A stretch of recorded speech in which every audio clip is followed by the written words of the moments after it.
రోజా మరియు సూరమ్మ ఇద్దరూ కలిసి షాపింగ్కి వెళ్ళాలి అనుకుంటారు. షాపింగ్కి వెళ్ళాలంటే డబ్బులుండాలి కదా. ఇక వెంటనే రఘు వద్దకు వెళ్ళి ఇలా సేవలు చేస్తూ ఉంటారు. అయ్యయ్యో, మీకు చెమటలు పడుతున్నాయి. ఈ ఫ్యాన్ అస్సలు తిరగటం లేదు.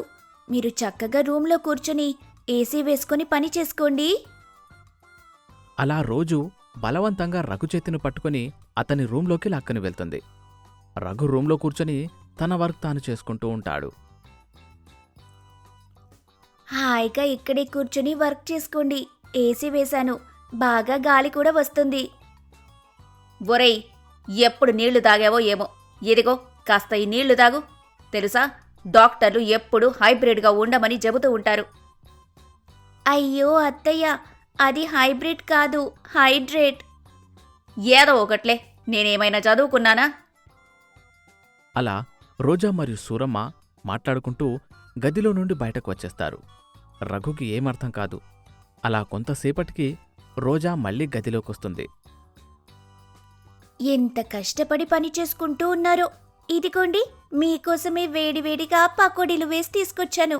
ఇవి తింటూ వర్క్ చేసుకోండి. ఏమైంది నీకసలు? ఎప్పుడూ లేనిది ఇంత ధ్యాస చూపిస్తున్నారు? ఇంతలో సూరమ్మ మళ్ళీ గదిలోకొస్తుంది. వట్టి పకోడీలు పెడితే ఏం బాగుంటుంది? ఇదిగోరా, మంచి టీ తీసుకొనొచ్చాను. ఈ టీ తాగుతూ ఆ పకోడీలు తిను. అప్పుడంతా బాగుంటుంది, తలనొప్పి రాకుండా ఉంటుంది. అన్నట్టు చెప్పడం మర్చిపోయాను. మీకెంతో ఇష్టమని మష్రూమ్స్ తెప్పించాను. వాటితో తయారు చేసే కూరంటే మీకు చాలా ఇష్టం కదా. ఇప్పుడే వెళ్ళి వంట మొదలు పెడతాను. వెళ్ళు వెళ్ళు, త్వరగా వంట చెయ్యి. పాపం, ఎంత కష్టపడుతున్నాడో నా కొడుకు. టైం టు టైము అన్నీ అందించాలిడికి. లేకపోతే నా ఒక్కగానొక్క బిడ్డ ఆరోగ్యం పాడైపోతుంది. అలా సూరమ్మ మరియు రోజా తెగ కంగారు పడిపోయి రకరకాల వంటలు వండేస్తూ రఘుని తెగ పొగడేస్తూ ఉంటారు. ఏంటి, మార్నింగ్ నుండి మీరిద్దరూ తెగ పొగడేస్తున్నారు? ఏంటి విషయం? విషయమా? విషయమేముంటుంది? నీ ఆరోగ్యం బాగా చూసుకోవడం మా కర్తవ్యం గదా. ఏంటమ్మా, ఈరోజు గొప్ప గొప్ప మాటలని మాట్లాడేస్తున్నావు? ఏదో జరుగుతుంది, నాకు తెలియాలి. చెప్పండి, మీరిదంతా ఎందుకు చేస్తున్నారు? ఎందుకేంటండి? ఒక తల్లి తన బిడ్డ మీద ప్రేమ చూపిస్తే ఎందుకని అడుగుతున్నారు? మీకిదేమైనా బాగుందా? ఒక భార్య తన భర్తని ఇంత జాగ్రత్తగా చూసుకుంటుంటే మీకు లేనిపోని అనుమానాలు కలుగుతున్నాయా? ఏంటండి ఇదసలు? లేదు లేదు, నేనస్సలు నమ్మలేకపోతున్నాను. ప్రతిరోజు అమ్మ లేచినప్పటినుంచి రాత్రి నిద్రపోయేంత వరకు నన్ను తిడుతూ ఉండేది. కనీసం ఒక్కసారైనా కొట్టేది. ఇక నువ్వేమో గ్లాసెడ్ నీళ్ళడిగినా వెళ్ళి తెచ్చుకోమని అనేదానివి. ఇప్పుడేమో ఏమీ అడగకుండా టీ, కాఫీ, పకోడీలు అన్ని గదిలోకి తెచ్చిపెడుతున్నావు. అమ్మేమో సీరియల్ క్యారెక్టర్లో అమ్మ క్యారెక్టర్లాగా రకరకాల డైలాగులు చెప్పేస్తుంది. దీని వెనక ఖచ్చితంగా ఏదో దాగుంది. చెప్తారా లేదా? అలా రఘు నిలదీసి అడుగుతాడు. ఇక చేసేదేమీ లేక సూరమ్మ మరియు రోజా ఇద్దరూ ఇలా చెప్తారు. సంవత్సరం చివరికి వచ్చేసిందిరా. అవును, వచ్చేసింది. అయితే ఏం చేయమంటారు? అది కాదురా, సంవత్సరం మొదట్లో ఈ షాపింగ్ కాంప్లెక్స్ వాళ్ళు రకరకాల చీరలు తెప్పిస్తారు. ఇక సంవత్సరం పొడుగునా వాటిని వేలల్లో అమ్ముతారు. అమ్మో, అంతంత ధరలు ఎందుకు పెడతారో ఏంటో. కానీ ఇలా సంవత్సరం చివరికి వచ్చేసరికి అన్నింటినీ ఇయర్ అండ్ సేల్లో అమ్మేస్తారట. అది కూడా సగం ధరకే. ఇట్లాంటి అవకాశాన్ని చేజార్చుకుంటే ఏమైనా బాగుంటుందా చెప్పు? అవునండి, 5,000 రూపాయల చీర కేవలం 2,000 రూపాయలకే వస్తుంది. ఇక 2,000 రూపాయల చీర కేవలం 500కే వస్తుంది. ఇంత మంచి అవకాశాన్ని చేజార్చుకోవడం ఏం బాగుండదు. మీరు కాస్త డబ్బులిస్తే మేము అలా వెళ్ళి ఇలా చీరలు కొనుక్కొని వచ్చేస్తాం. ఇదన్నమాట సంగతి. అందుకేనా ఉదయం నుండి మీరిద్దరూ నన్ను అంతలా బుట్టలో వేసుకుంటున్నారు? అయినా ఎలాగో సంక్రాంతి వస్తుంది కదా, అప్పుడు బట్టలు కొనాల్సిందే కదా, అప్పుడు కొనుక్కుందాంలే. ఏంద్రా నువ్వు, బుద్ధిలే. ఎంత విడదీసి చెప్పినా కూడా నీకు అర్థం కావట్లేదా? ఎవడ్రా నీకు ఉద్యోగం ఇచ్చింది? 5,000 రూపాయల చీర 200కే వస్తుందంటే షాపింగ్కి వెళ్ళొద్దంటావా? ఇందుకేనారా నిన్ను ఇంత ఖర్చు పెట్టి చదివించింది? వీడికి పకోడీలు దండగా, టీ కూడా దండగే. అది అలా తిట్టండి అత్తయ్య. నేనెలాగో తిట్టలేను, కనీసం మీరైనా తిట్టండి. ఏది ఆ పకోడీ ప్లేట్ ఏది? ఇంకా 4 మిగిలున్నాయి. వంటగదిలోకి తీసుకుని వెళ్ళిపోతాను. ఆ పకోడీలెందుకు తీసుకెళ్తున్నావే? ఏదో మీరు మాకు డబ్బులిస్తారని మీకు ఇన్ని సేవలు చేస్తున్నాం. మీరేమో షాపింగ్ అవసరం లేదు అంటున్నారు. ఇక మీకెందుకు ఇవన్నీ? చక్కగా సాయంత్రం వచ్చే సీరియల్ చూస్తూ నేను అత్తయ్య వీటిని తినేస్తాం. అది మంచి పని చేశావు. ఒరేయ్, ఇవాల్టి నుండి ఓ 10 రోజుల దాకా మేము వంట చేయాలనుకోవట్లే. అదేదో ఉంది, ఏంటది? చుగ్గీ అని. అయ్యో అత్తయ్య, అది చుగ్గీ కాదు, స్విగ్గీ. ఆ, ఏదో ఒకట్లే. అందులో నుండి ఆహారం ఆర్డర్ పెట్టుకొని తిను. మాకు కూడా అవే ఆర్డర్ పెట్టు. 10 రోజుల పాటు మేము స్ట్రైక్ చేస్తున్నాం. ఇంట్లో అసలు వంటే చెయ్యం. అని చెప్పి రోజా మరియు సూరమ్మ ఇంక దీని గురించి బయటకు వెళ్ళి అలిగి కూర్చుంటారు. ఏంటి, వీళ్ళిద్దరూ ఇలా అలిగారు? ఇక 10 రోజులు స్విగ్గీ నుండి ఆర్డర్ పెట్టాల్సిందేనా? అమ్మో, అలా అయితే చాలా కష్టం. డబ్బు చాలా ఖర్చవుతుంది. అదేదో వీళ్ళకి షాపింగ్కిచ్చేశామంటే కాస్త ఖర్చు తగ్గుతుంది అంటూ రఘు చాలా తెలివిగా ఆలోచించి తన గదిలో నుండి బయటకు వెళ్తాడు. అరే, ఇలా అలిగితే ఎలా చెప్పండి? అమ్మా, ఏదో తప్పు జరిగిపోయింది. నన్ను పెద్ద మనిషి చేసుకుని క్షమించు. పెద్ద మనిషి చేసుకుని క్షమించడం కాదు, పెద్ద మనసు చేసుకుని క్షమించండి అని అనాలి. అదే. అయినా ఎంత స్విగ్గీ నుంచి ఆర్డర్ పెడితే మాత్రం రుచి మీరు చేసేలాగా ఉంటుందా? ఏమక్కర్లేదు. ఇదిగోండి, ఈ డబ్బు తీసుకుని షాపింగ్కెళ్ళండి. అలా రఘు చెప్పగానే రోజా మరియు సూరమ్మ ఇద్దరూ ఎగిరి గంతేస్తారు. ఏదో బాధలో ఉండి 4 మాటలన్నాన్రా, పెద్దగా పట్టించుకోకు. అయ్యో, నేనవన్నీ పట్టించుకోనమ్మా. అయినా తల్లి తిడితే అవి ఆశీర్వచనాలట, ఎవరో చెప్పారు. ఇదిగోండి, ఈ పకోడీలు మీరే తినండి. నేను వెళ్ళి తయారవుతాను. రోజా మరియు సూరమ్మ ఇద్దరూ చక్కగా తయారై షాపింగ్కి బయలుదేరతారు. అదే ఊరిలో ఒక దొంగల ముఠా ఉండేది. ఆ దొంగల ముఠా నాయకుడి పేరు గంగూబాయ్. ఏంట్రా, ఈ మధ్య మీరు దొంగతనాలు సరిగా చేయడం లేదు? ప్రతిసారి లక్షల్లో సంపాదించేవాళ్ళు, ఈసారి 100లో కూడా మీ సంపాదన లేదు. ఏం చేస్తున్నారా మీరసలు? అంటూ తన వద్ద పనిచేసే దొంగల్ని తిడుతూ ఉంటాడు. అలా దొంగల్లో ఒకడైన హర్షి ఇలా అంటాడు. ఏం చెప్పమంటావన్నా, ఈ మధ్య ఎవరూ క్యాష్ జేబులో పెట్టుకుని తిరగడం లేదు. అంతా ఆన్లైన్ పేమెంట్ అయిపోయింది. అయితే ఫోన్పే చేస్తారు లేదా కార్డు వాడతారు. ఎవరి వద్ద క్యాష్ ఉండటం లేదు. మనమేదైనా కొత్త పని చేయక తప్పదు. కొత్త పనా అంటే ఏంట్రా? ఇప్పుడు మనం ఈ దొంగతనాలన్నీ ఆపేసి జనజీవన స్రవంతిలో కలిసిపోదామంటావా? అయ్యో అన్నా, అలా అనడం లేదు నేను. దొంగతనాలు చేస్తూ డబ్బు సంపాదించడం ఒకప్పటి ట్రెండ్. కానిప్పుడు ఎవరూ తమతో పాటు క్యాష్ తెచ్చుకోవడం లేదు. కాబట్టి మనం దొంగతనాల నుండి మరింకేదైనా పనికి మారాలి. మనం కిడ్నాప్ చేద్దాం. అప్పుడు బాగా డబ్బులు వసూలు చేయొచ్చు. నువ్వు చెప్తున్నది నిజమేరా హర్షి. ఇక దొంగతనాలపై ఆధారపడితే ఎలాంటి ఉపయోగం ఉండదు. తప్పకుండా కిడ్నాప్లకు అప్డేట్ అవ్వాలి. అలా హర్షి మరియు గంగూబాయ్ మాట్లాడుకుంటూ ఉంటారు. మరి కిడ్నాప్ ఎప్పుడు చేద్దామంటావు? ఎప్పటిదాకానో ఆగడం ఎందుకన్నా? ఈ మధ్య షాపింగ్ మాల్లో సేల్ జరుగుతుంది. అక్కడికి కనుక వెళ్ళామంటే చాలామంది ఆడవాళ్లు, పిల్లలు ఉంటారు. అక్కడ మన పని చాలా ఈజీగా అయిపోతుంది. నిజమేరా, ఈ రాత్రికి మనం కిడ్నాప్ ప్లాన్ చేద్దాం. అలా గంగూబాయ్ మరియు హర్షి ఇద్దరూ కిడ్నాప్ ప్లాన్ చేస్తారు. మరోవైపు సూరమ్మ మరియు రోజా ఇద్దరూ చక్కగా తయారవుతారు. ఏంటమ్మా, మీరిద్దరూ షాపింగ్కి వెళ్ళడానికి తయారయ్యారా లేక షూటింగ్కి వెళ్ళడానికి తయారయ్యారా? అసలు మీరిద్దరూ ఎలా ఉన్నారో తెలుసా? ఎలా ఉన్నాం? అమ్మా, నువ్వేమో పాత సినిమాలో సావిత్రిగారిలాగా బాగా రెడీ అయ్యావు. ఇక రోజా నువ్వేమో శ్రీదేవిలాగా చక్కగా రెడీ అయ్యావు. ఏదో షూటింగ్కి వెళ్తున్నట్టున్నారు. ఇంతలా రెడీ అయ్యి వెళ్ళడం అవసరమా చెప్పండి? ఒరేయ్, నాకర్థంగాక అడుగుతాను. మేము ఇంట్లో నైటీలు వేసుకొని పని చేస్తుంటే చీచీ అంటారు. అదే చక్కగా తయారైతే ఇంతలా ఎందుకు తయారయ్యావంటారు. అసలు మేము ఎలా ఉండాలరా? అయినా ఆడవాళ్లకు ఏ టైంకి ఎలా ఉండాలో బాగా తెలుసులే. మీ మగవాళ్లేమీ చెప్పాల్సిన అవసరం లేదు. ఇంట్లో ఉన్నప్పుడు పాత చీరలు, నైటీలే కట్టుకుంటాం. ఎందుకంటే మేము ఆ పని ఈ పని చేస్తూ ఉండాలి. అదే బయటకు వెళ్తున్నామనుకో, చక్కగా రెడీ అవుతాం. తయారైతే మాకదొక ఆనందం. నీకు చెప్పినా అర్థం కాదులే. అయ్యో, పదండి అత్తయ్య, వెళ్దాం. మాట్లాడుతుంటే ఇక్కడే టైం అంతా అయిపోతుంది. అలా రోజా మరియు సూరమ్మ ఇద్దరూ చక్కగా తయారై షాపింగ్కి వెళ్తారు. ఇక అదే ఊర్లో ఒక పెద్ద ధనవంతుడు ఉండేవాడు. అతని పేరు గోవిందరాజు. గోవిందరాజు భయపడుతూ భయపడుతూ తన భార్యతో ఇలా అంటూ ఉంటాడు. నాకు చాలా భయంగా ఉంది. నాక్కూడా చాలా భయంగా ఉందండి. ఈ వయసులో మనకివన్నీ అవసరమా చెప్పండి? వెంటనే దాన్ని తీసుకుని వెళ్ళి ఎక్కడైనా వదిలేయండి. అది ఇంట్లో ఉంటే నేనస్సలుండలేను. నువ్వే కాదు, నేను కూడా ఉండలేను. అమ్మో, ఎంత బీభత్సం చేసిందనుకున్నావు? మరే, అసలే చీకటి పడిపోతుంది. రాత్రైతే నాకు భయం మరింత పెరిగిపోతుంది. ఇంకా ఆలస్యం చేయకండి. బయటకు వెళ్ళి దాన్ని అక్కడే వదిలేసి వచ్చేయండి. అలాగే చేస్తాను. ఇదిగో, నేనా దేవుడిపై భారం వేసి బయటకు వెళ్తున్నాను. ఒకవేళ నేనింటికి రావడం ఆలస్యమైతే పోలీసులకు కంప్లైంట్ చెయ్యి అంటూ గోవిందరాజు భయపడుతూ భయపడుతూ బయటకు వస్తాడు.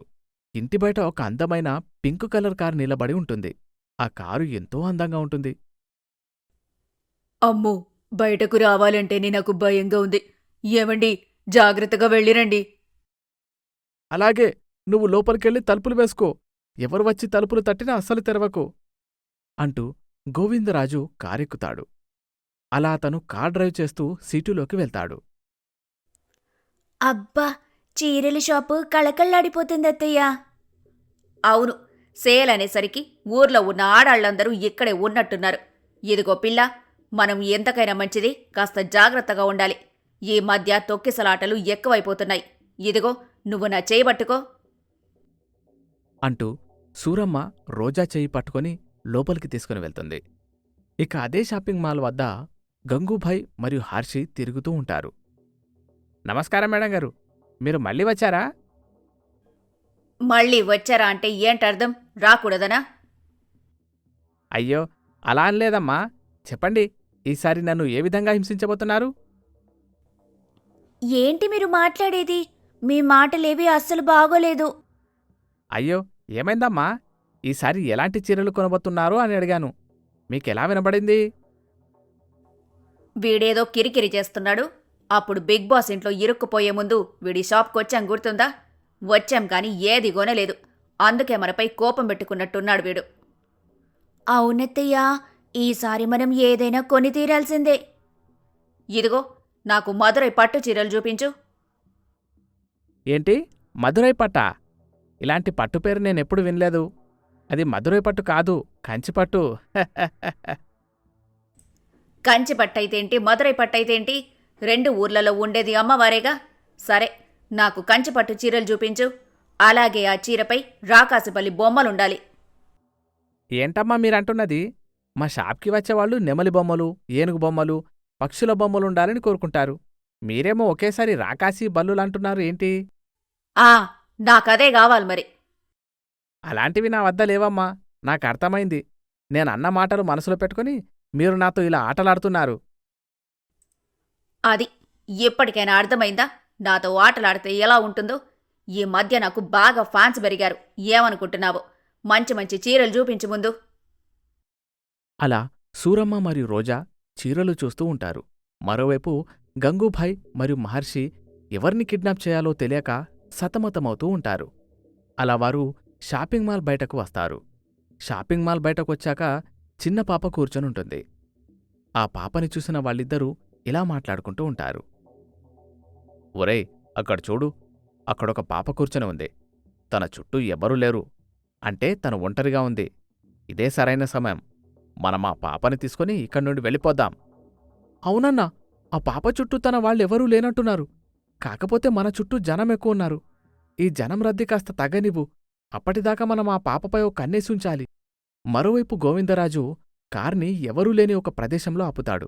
అక్కడ చాలా చెత్తపడి ఉంటుంది. ఇదే సరైన సమయం. ఇక్కడే దీన్ని వదిలేసి వెళ్ళిపోతాను. అవతల మళ్ళీ కంగారు పడుతూ ఉంటుంది. అసలే దానికి భయం ఎక్కువ అంటూ గోవిందరాజు మెల్లగా కారు దిగుతాడు. అతడు కారు దిగగానే ఒక్కసారిగా ఆ కారు తలుపులు మూసేసుకుంటాయి. అంతే, గోవిందరాజు అక్కడ్నుంచి పారిపోతాడు. ఇంతకీ గోవిందరాజు అక్కడ్నుంచి ఎందుకు పారిపోయినట్టు? ఇలా ఉండగా మరోవైపు సూరమ్మ మరియు రోజా చీరలు చూస్తూ ఉంటారు. అమ్మా, ఈ చీరైతే మీకు చాలా బావుంటుంది. ఈ రంగు మీకు అద్భుతంగా ఉంటుంది. పర్వాలేదే, నీకు కూడా సెలెక్షన్ బాగానే తెలుసన్నమాట. ఈ చీర కేవలం మా షాప్లో మాత్రమే దొరుకుతుంది, మరెక్కడా దొరకదు. ఈ భూప్రపంచంలో ఎక్కడ వెతికినా సరే ఇలాంటి చీర మీకు అస్సలు దొరకదు. మీరు గనక ఈ చీర కట్టుకుంటే అందరిలో కన్నా చాలా స్పెషల్గా ఉంటారు. నువ్వు ఎంతలా చెబుతున్నావు కాబట్టి ఈ చీర కొనుక్కుంటాను. ఒకవేళ నాకు ఎవరైనా ఇదే చీర కట్టుకొని ఎక్కడైనా కనిపించారే అనుకో, ఇక నిన్నస్సలు విడిచిపెట్టను. తరిమి తరిమి కొడతాను. ఏమనుకున్నావో? ఇదేంటి ఈవిడ ఇలా ఉంటుంది? అయినా అప్పుడు చూసుకుందాంలే. చూడండి మేడం గారు, టైం అయింది. ఇక మీరు బయలుదేరితే కొట్టు మూసేస్తాం. ఇప్పుడు సాయంత్రం దీపాలు పెట్టే సమయంలో వచ్చారు. దీపాలు కొండెక్కి ఆకాశంలోకి కూడా చేరుకున్నాయి. మీరు మాత్రం ఇంకా ఏ చీర సెలెక్ట్ చేసుకోలేదు. ఇదిగో నేను వీటిని సెలెక్ట్ చేసుకున్నానత్తయ్య. మీకు కూడా ఈ చీర ఎంతో బాగుంటుంది. ఇక పదండి, బిల్లింగ్ చేసుకుని ఇంటికి వెళ్దాం. అలా రోజా మరియు సూరమ్మ ఆ రాత్రి సమయంలో చీరలు కొనుక్కొని అప్పుడే దుకాణం నుండి బయటకొస్తారు. సరిగ్గా అదే సమయంలో గంగూభాయ్ మరియు హర్షి ఆ చిన్న పాపని కిడ్నాప్ చేసే ప్రయత్నం చేస్తూ ఉంటారు. ఇదిగో పిల్ల, అరిచావంటే నాలుక పీకుతాను. ఎవరు మీరు? ఏం చేస్తున్నారు? దయచేసి నన్ను విడిచిపెట్టండి. నిన్న అస్సలు విడిచిపెట్టను. నిన్ను కిడ్నాప్ చేసి నీ వాళ్ల దగ్గర నుండి డబ్బులు వసూలు చేస్తాను. నేను చాలా పేదరికంలో ఉన్నాను. నా తల్లి ఆరోగ్యం ఏమీ బాగోలేదు.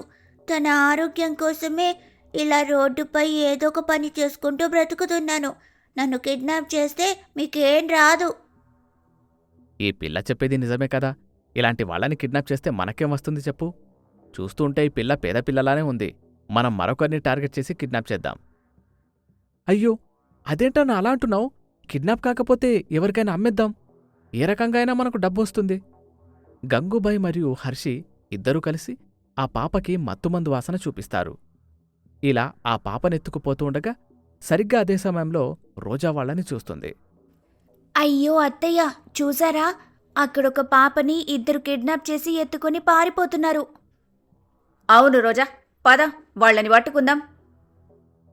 ఇక రోజా మరియు సూరమ్మ గంగూబాయ్ మరియు హర్షి వెంట పడతారు. మరోవైపు చీకటిలో వదిలేసిన ఆ కారు ఒక్కసారి కారు ముందున్న లైట్స్ వెలుగుతాయి. కారులో నుండి ఇలా శబ్దం వినిపిస్తుంది. వెళ్ళాలి, నేను వెళ్ళాలి, వాళ్లకు సహాయం చేయాలి అంటూ ఆ కారు డ్రైవర్ లేకపోయినా స్టార్ట్ అవుతుంది. అలా ఆ కార్ అక్కడి నుండి షాపింగ్ మాల్ వద్దకు వస్తుంది. మరోవైపు రోజా మరియు సూరమ్మ దొంగల వద్దకు వెళ్ళి ఇలా అంటారు. ఏం చేస్తున్నారు మీరసలు?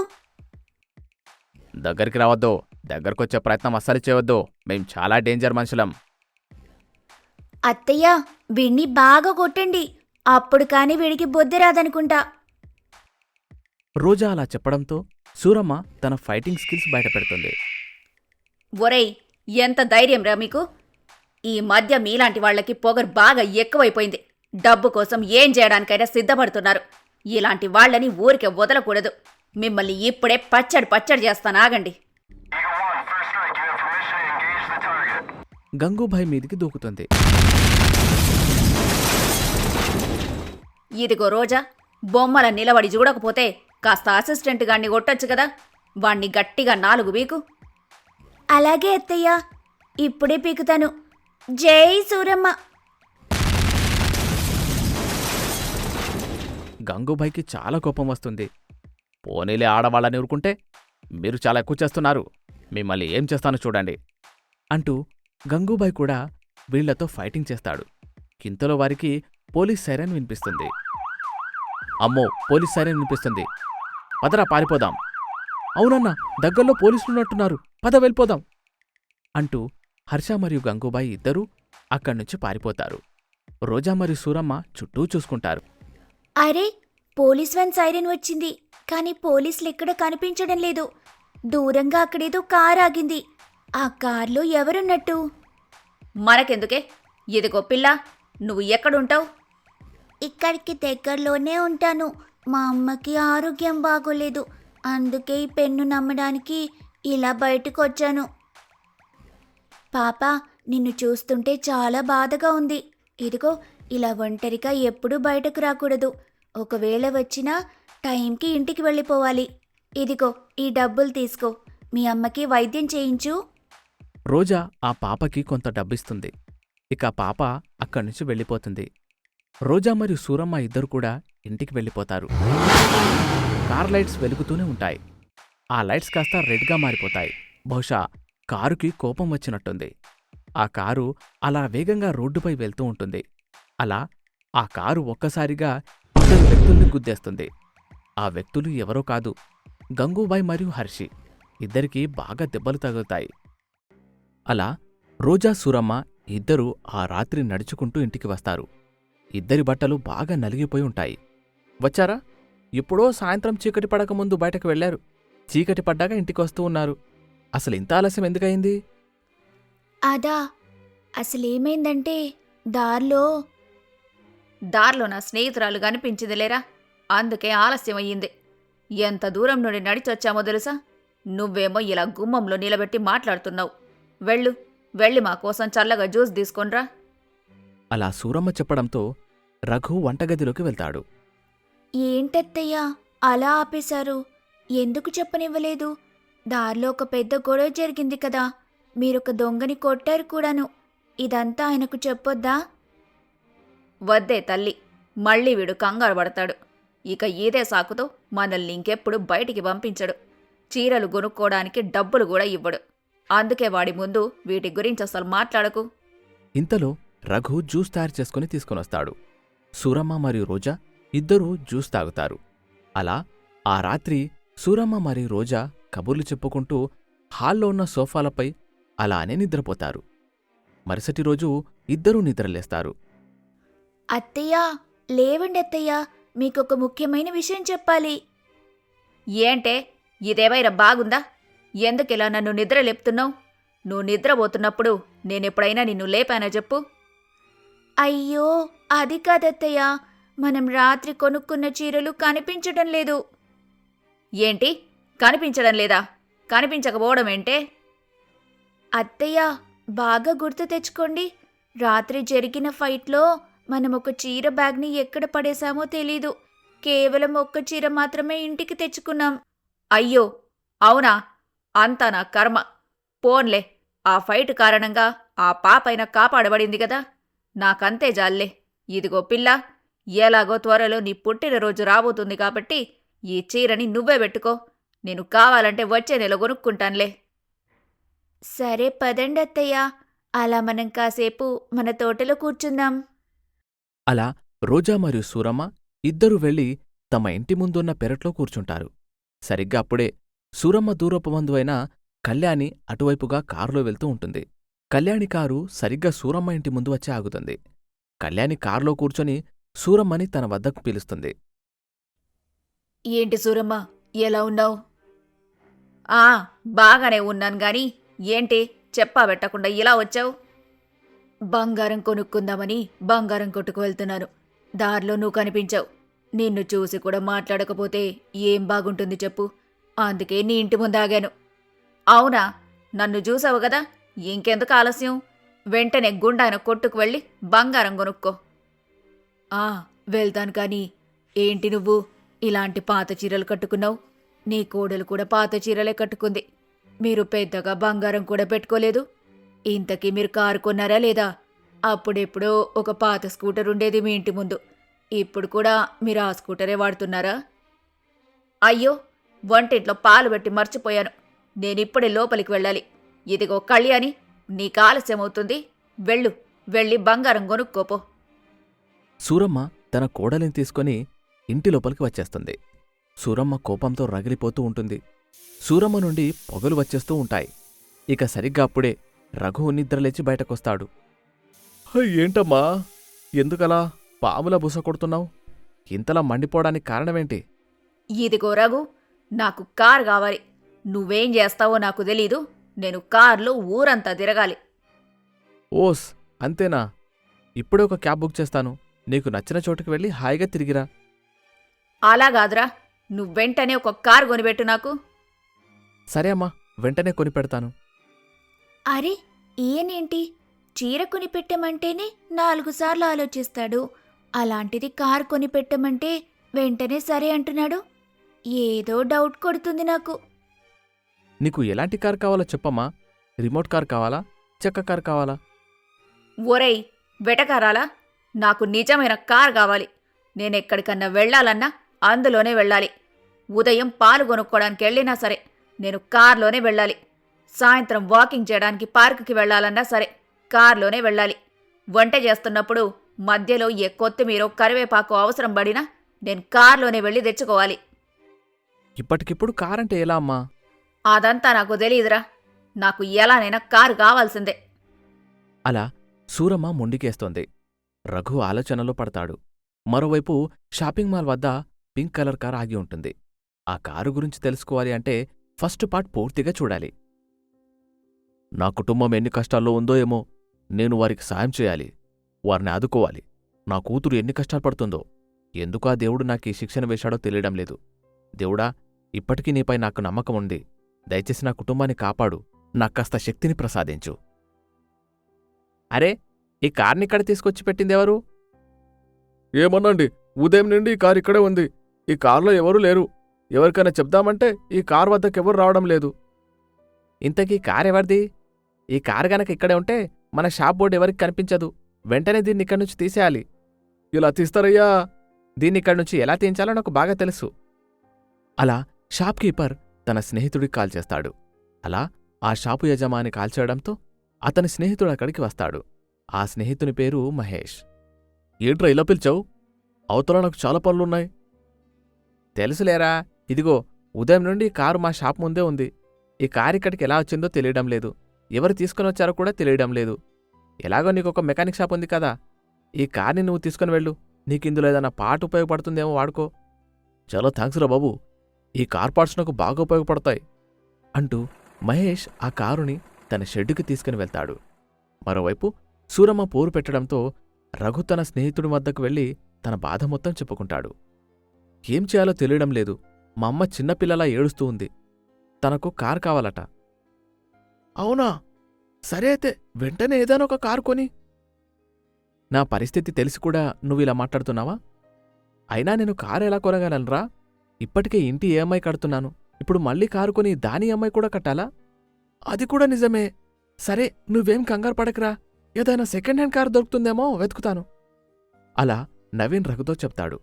మరోవైపు మహేష్ పింక్ కార్కి అదే పనిగా చూస్తూ ఉంటాడు. కారు భలే ఉంది, కాని దీని కలర్ పింక్గా ఉంది. పింక్ అంటే నాకు అస్సలిష్టం లేదు. ఎందుకంటే అది నా ఎక్స్ ఫేవరెట్ కలర్. వెంటనే ఈ కలర్ మార్చేస్తాను అంటూ మహేష్ తన షెడ్డు లోపలికి వెళ్తాడు. వెంటనే ఆ కారు అడ్డంగా అదే ఆన్ అవుతుంది. హారన్ మోగిపోతూ ఉంటుంది. మహేష్ పరిగెత్తుకుంటూ బయటకు వస్తాడు. ఈ హారన్ ఇక్కడి నుంచి వచ్చింది. అరే, ఈ కారు ఎలా స్టార్ట్ అయింది? అంటూ మహేష్ కార్ డోర్ ఓపెన్ చేసి కార్ లోపల చూస్తాడు. అక్కడ ఎవరు కనిపించరు. ఈ కారులో ఏదో ప్రాబ్లం ఉన్నట్టుంది. అందుకే ఆన్ అండ్ ఆఫ్ అవుతున్నట్టుంది. కలర్ మార్చడం కాదు, ముందు దీన్ని బాగు చేయాలి. అలా మహేష్ ఆ కారుని చూస్తూ ఉంటాడు. ఇంతలో ఒక్కసారిగా ఆ కార్ దానంతట అదే వెనక్కి వెళ్తుంది. అది చూసి మహేష్ భయపడతాడు. అమ్మో, ఏం జరుగుతుంది? ఈ కారు ఉన్నట్టుండి వెనక్కి ఎలా వెళ్ళింది? ఈ కారుని చూస్తుంటే భయంగా ఉంది. ఇంతలో ఆ కారు మరింత వెనక్కి వెళ్తుంది. అలా వెనక్కి వెళ్తూనే ఉంటుంది. మహేష్ ఆ కారుని చూస్తూ భయంతో వణికిపోతూ ఉంటాడు. అలా వెనక్కి వెళ్లిన కారు ఒకచోట ఆగిపోతుంది. ఒరే మహేష్, కాస్త ధైర్యం తెచ్చుకోరా బాబు. ఈ కారుకేదో ప్రాబ్లం ఉంది. అందుకే ఇలా ఆన్ అవుతుంది, ఆఫ్ అవుతుంది. వెనక్కి అలాగే ముందుకెళ్తుంది. ఏం కాదు, దాన్ని బాగు చేసి వాడుకుంటాను. అలా మహేష్ అనుకుంటాడు. ధైర్యం తెచ్చుకొని తిరిగి కారు వద్దకు వెళ్తూ ఉంటాడు. అలా మహేష్ కారు దగ్గరికి వెళ్తాడు. అంతే, ఒక్కసారిగా ఆ కార్ బోనెట్ పైకి లేస్తుంది. అంతే, మహేష్కి గుండె ఆగినంత పనవుతుంది. సడన్గా ఈ బోనెట్ ఎలా పైకి లేచింది? ఈ కార్ని చూస్తుంటే కంగారుగా ఉంది. అలా మహేష్ వెనక్కి వెనక్కి వెళ్తూ ఉంటాడు. ఇంతలో ఒక్కసారిగా కార్ లైట్స్ ఆన్ అవుతాయి. కారు వేగంగా అతని వైపు వస్తుంది. మహేష్ అక్కడి నుంచి పరుగులు తీస్తాడు. అలా మహేష్ని ఆ కారు ముప్పతిప్పలు పెడుతుంది. మరోవైపు రాత్రి తప్పించుకు పారిపోయిన గంగూబాయ్ అలాగే హర్షి ఇలా మాట్లాడుకుంటూ ఉంటారు. ఇంతకు వీళ్ళెవరో తెలుసుకోవాలంటే ఫస్ట్ పార్ట్ కంపల్సరీగా చూడాల్సి ఉంటుంది. అవునరా, రాత్రి మనకు పోలీస్ బండి సైరన్ వినిపించింది. కానీ పోలీస్ బండి కనిపించలేదు. అనవసరంగా ఆ పాపని విడిచిపెట్టేశామని అనిపిస్తుంది. ఆ ఆడవాళ్ళిద్దరు రాకపోయి ఉంటే ఆ పాపని ఈపాటికి అమ్మేసేవాళ్ళం. అవునన్నా, ఎక్కడ్నుంచొచ్చారో కానీ అంత పాడు చేశారు. వాళ్ళను ఊరికే విడిచిపెట్టకూడదు. చూస్తుంటే ఈ ఊరికి చెందిన ఆడవాళ్ళలాగే ఉన్నారు. అయినా ఎక్కడికి పోతారు చెప్పు? ఏదో ఒకరోజు వారు మనకు కనిపించకుండా పోరు. అప్పుడు చెప్తాను వారి పని. అలా గంగూబాయ్ మరియు హర్షి సూరమ్మ అలాగే రోజాపై పగబడతారు. మరోవైపు పాప తన తల్లితో ఇలా మాట్లాడుతూ ఉంటుంది. ఇంతకీ పాప పేరేంటో చెప్పలేదు కదా? పాప పేరు కోమలి. అమ్మా, రాత్రి కనుక ఆడవాళ్ళు రాకపోయి ఉండుంటే నేను ఇంటికి వచ్చేదాన్నే కాదేమో. ఎంతో ధైర్యం చేసి వాళ్ళు నన్ను కాపాడారు. మనకిలాంటి పరిస్థితి వస్తుందని అస్సలు అనుకోలేదు. మీ నాన్నగారు పోయిన తర్వాత వారు మనల్ని ఇంటి నుండి బయటికి గెంటేశారు. ఏం చేయాలో తెలియని స్థితిలో ఇలా ఈ గుడిసెలో కాలాన్ని గడుపుతున్నాను. నా ఆరోగ్యం ఎప్పుడు బాగవుతుందో అర్థం కావటం లేదు. త్వరలోనే బాగవుతుందిలే అమ్మా. అప్పటిదాకా నువ్వు విశ్రాంతి తీసుకో. నేను వెళ్ళి పెన్నులు పుస్తకాలు అమ్మి వస్తాను. నిన్ను ఒంటరిగా బయటకు పంపలేకపోతున్నాను. ఒకవేళ పంపినా ధైర్యంగా ఇంట్లో ఉండలేకపోతున్నాను. మన పరిస్థితి ఎప్పుడు బాగుపడుతుందో. అలా పాపం ఆ గుడిసెలో ఆ తల్లి కూతుళ్ళిద్దరూ బాధపడుతూ ఉంటారు. మరోవైపు కారు మహేష్ని ముప్పతిప్పలు పెడుతుంది. పాపం మహేష్ బాగా అలసిపోయి అతని షెడ్డులోనే కూర్చుంటాడు. అమ్మో, ఈ కారు మామూలు కారు కాదు. ఇందులో ఏదో తికమక ఉంది. ఇదిలా నన్నెందుకు తరుముకుంటుంది? ఊరంతా తిప్పించింది. ఏంటే, ఎవరు నువ్వు? అలా మహేష్ అనగానే కారుకి కోపం వస్తుంది. అప్పటిదాకా వైట్గా ఉన్న లైట్స్ కాస్త రెడ్గా మారిపోతాయి. కారు నుండి పొగలు బయటకొస్తాయి. అమ్మో, కారు కోపం వచ్చినట్టుంది. సారీ, ఏదో ఊరికి అన్నాను. ఇంకాసేపు ఇక్కడే కనుకుంటే ఇది నన్ను ఏం చేస్తుందో ఏమో అంటూ మహేష్ మెల్లగా ఇంటికి పరుగులు తీస్తాడు. మరోవైపు సూరమ్మ అలిగి కూర్చుని ఉంటుంది. ఏంటత్తయ్యా, ఇలా అలిగితే ఎలా చెప్పండి? ఎవరైనా ఇలా అలుగుతారా? అసలే మీకు ఆరోగ్యం బాగోలేదు. అందులోనూ వయసైంది. ఈ సమయంలో ఇలా పస్తులుంటే ఎలా చెప్పండి? నువ్వే చూసావుగా ఆ కళ్యాణి ఎన్నెన్ని మాటలనిందో. నేను ఎలాగైనా కారు కొనాల్సిందే. ఆ కార్లో ఊరంతా తిరగాలి. కార్ లేకపోతే నేను ఏం తినను. అలా అనకండి అత్తయ్య. రఘు మీ మాట విన్నారు. తప్పకుండా ఏదో ఒకటి చేస్తారు. సాయంత్రానికల్లా కారు మన ఇంటి ముందుంటుంది చూడండి. మీరిలా పస్తులుంటే మాత్రం మీ ఆరోగ్యం పాడవుతుంది. నీరసించిపోతారు. రేపొద్దున కారు కొనుక్కున్న తర్వాత అందులో చక్కగా తిరగాలంటే బాగా శక్తి ఉండాలి కదా. అందుకోసమైనా కాస్త తినండి అత్తయ్య. అలా రోజా బ్రతిమిలాడ్డంతో సూరమ్మ భోజనం చేస్తుంది. ఇదంతా గమనిస్తూ ఉన్న రఘుకి ఏం చేయాలో అర్థం కాదు. ఈమెకి ఇంతలా కారు పిచ్చి పట్టుకుందని అనుకోలేదు. అయినా కళ్యాణి పెద్దమ్మ కూడా ఇటువైపుగానే రావాలా? అంతా నా కర్మ. ఇంటిపై ఉన్న లోన్ తీరేంతవరకు కొత్తగా మరొక లోన్ తీసుకునేందుకు వీల్లేదు. ఏం చేసైనా సరే నా వద్దున్న సేవింగ్స్ డబ్బుతో సెకండ్ హ్యాండ్ కార్ కొనాలి. ఇంతకీ నవీన్ ఏం చేస్తున్నాడో ఏమో అంటూ రఘు నవీన్ వద్దకు వెళ్తాడు. ఏంట్రా, ఈ రోజుల్లో కారు కొనడం అంత ఈజీ అనుకుంటున్నావా? ఎంత ఆలోచించినా నాకు ఏ మార్గం లభించడం లేదురా. నాకు తెలిసిన వాళ్ళందరూ ఇప్పటికిప్పుడు కారు కొనడం అంటే వీలు కాదని అంటున్నారు. అందులోనూ ఎవరూ తమ వద్ద ఉన్న కారు నమ్మడానికి సిద్ధంగా లేరు. అలా అనకురా. నేను నిన్నే నమ్ముకున్నాను. దయచేసి ఈ విషయంలో నాకు నువ్వే సహాయం చేయాలి. నీకు తెలుసు కదా మా అమ్మ సంగతి. పట్టుబట్టిందంటే అస్సలు వదలదు. సరే, నువ్వు కంగారు పడకు. మెకానిక్లకు సెకండ్ హ్యాండ్ కార్లు ఎక్కడ లభిస్తావో బాగా తెలుసు. నాకొక మెకానిక్ తెలుసు. ఇప్పుడే నిన్ను అతని వద్దకు తీసుకెళ్తాను. అలా నవీన్ రఘుని ఒక మెకానిక్ వద్దకు తీసుకుని వెళ్తాడు. ఆ మెకానిక్ ఎవరో కాదు, మహేష్. మహేష్ తన ఇంట్లో భయపడుతూ కూర్చుని ఉంటాడు. నవీన్ మహేష్ ఇంటి తలుపు తడతాడు. అమ్మో, ఎవరొచ్చుంటారు? బహుశా కారు నన్ను వెతుక్కుంటూ ఇంటిదాకా కూడా వచ్చేసిందా ఏంటి? అంటూ మహేష్ భయంగా వెళ్లి తలుపులు తెరుస్తాడు. హాయ్ మహేష్, ఎలా ఉన్నావు? అన్న నువ్వా? నేనింకెవరో అనుకున్నా. రండి, లోపలికి రండి. ఏంటి, చెమటలలా పట్టేశాయి? నీ షర్టు మొత్తం తడిచిపోయింది. అంటే అన్నది ఈ మధ్య నాకు పెళ్లి కుదిరింది. పెళ్లి టైంకి హ్యాండ్సంగా కనిపించడం కోసం కాస్త వర్కౌట్ చేస్తున్నానంతే. నీ ముఖం చూస్తుంటే వర్కౌట్ చేసినట్టు లేదు. ఊరంతా 4 రౌండ్లు వేసినట్టుంది. వర్కౌట్ అంటే అలాగే ఉంటుంది కదా. చూడు మహేష్, ఇతను నా స్నేహితుడు. ఇతనికో కారు కావాలి. తక్కువ బడ్జెట్లో ఏదైనా కారుంటే చూపించు. ప్లీజ్, లేదని మాత్రం అనకు. అలా నవీన్ అనడంతో మహేష్కి పింక్ కారు గుర్తుకొస్తుంది. మహేష్ తన మనసులో ఎలా అనుకుంటాడు. ఆ పింక్ కారులో ఏదో మతలబుంది. ఆ కారు గనక నా షెడ్డులోనే ఉంటే నాకు పెద్ద ప్రమాదం. ఒక్కరోజుకే నన్ను ఊరంతా తిప్పించింది. ఇక కార్ని నా వద్ద ఉంచుకోకూడదు. వెంటనే వీరికి అమ్మేస్తాను. ఎంతో కొంత డబ్బొస్తుంది. అలా మహేష్ తన మనసులో అనుకుని బయటకి ఇలా చెప్తాడు. అయ్యో, గంట ముందు వచ్చుండాల్సింది. ఇప్పుడే ఒక పార్టీతో ఒక కారు గురించి మాట్లాడాను. వారు ఆ కారు కొనేందుకు చాలా ఇంట్రెస్ట్ చూపిస్తున్నారు. అయ్యో అవునా? ప్లీజ్ మహేష్, ఆ కార్ మా ఫ్రెండ్కి అమ్మే. ప్లీజ్, అతనికి కార్ ఇప్పుడు చాలా అవసరం. అన్నా, ఎన్నో ఏళ్లుగా నువ్వు నాకు బాగా తెలుసు కాబట్టి ఆ పాటికి నేను ఆ కార్ అమ్మను, నీకే అమ్ముతాను. అలా మహేష్ చెప్పడంతో నవీన్ మరియు రఘు ఇద్దరూ సంతోషపడతారు. రఘు మరియు నవీన్ ఇద్దరూ మహేష్తో కలిసి మెకానిక్ షెడ్ వద్దకు వెళ్తారు. ఇదే అన్న ఆ కారు. వావ్, కారు చాలా బాగుంది. ఈ కలర్ అంటే మా అమ్మకు చాలా ఇష్టం. ఇంకెందుకు ఆలస్యం, వెంటనే దీన్ని కొనుక్కొని ఇంటికెళ్ళండి. అలా రఘు తన సేవింగ్స్తో ఆ కార్ని కొనుక్కుంటాడు. అలా వారు ముగ్గురు ఒకచోట నిలబడి మాట్లాడుకుంటూ ఉంటారు. దూరంగా ఈ కారు వారిని గమనిస్తూ ఉంటుంది. మళ్ళీ నేను మరొకరి చేతిలో వెళ్తున్నానన్నమాట. అయినా ఎన్ని రోజుల్లే, నేను వారిని కూడా నా టాలెంట్తో భయపెడతాను. ఎప్పటికైనా నేను నా కుటుంబం వద్దకు వెళ్ళాలి. వారికి నేను సాయం చెయ్యాలి. అలా పింకార్ మాట్లాడుకుంటూ ఉంటుంది. అలా కొంత సమయానికి నవీన్ మరియు రఘు ఇద్దరూ కారెక్కుతారు. అలా రఘు కార్ డ్రైవ్ చేసుకుంటూ ఇంటికి వెళ్తాడు.